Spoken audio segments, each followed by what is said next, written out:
I believe in self-defense. That's why I keep firearms at home. I think it's morally justified to defend yourself, your family, your property, your nation. And so to the extent that you can deter a threat through violence, violence always being the least appealing choice, violence always being, if I can finish, always being a tragedy, I think you can justify the use of violence in self-defense. That is my personal view, and that applies to me and to the country that I live in. Those are my views. That's not an isolationist view. It's not an anti-Israel view. It's not an anti-Semitic view, with apologies. It is, I think, a pretty common sense view.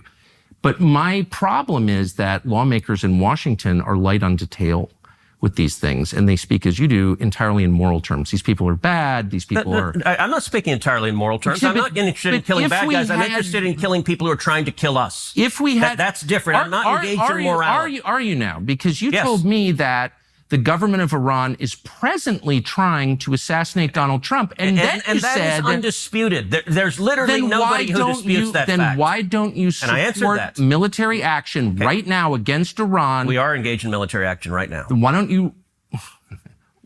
Why don't you support offensive military action? We're bombing the crap out of them. Israel is, and we're supporting them. Israel is. Okay. So why shouldn't the U.S. military defend its own president? I don't understand that. Look. And it goes back to... Because you don't really believe it's true, that's why. Everyone...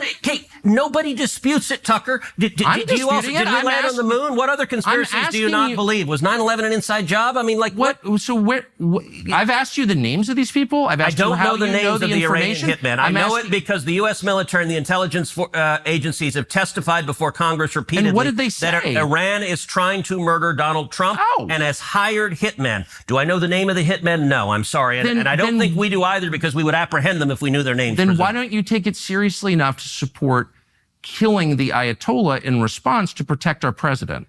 But you don't. This doesn't even make any sense. And you're calling me an isolationist. If I believed that was true, I would support military action against the government of Iran. Okay, that's interesting, because there is literally... You can't kill our president. All right, out of 535 members of Congress, I am not aware of one who disputes that Iran is trying to murder Donald J. Trump. That's not even the looniest Democrat doesn't dispute that. So I don't.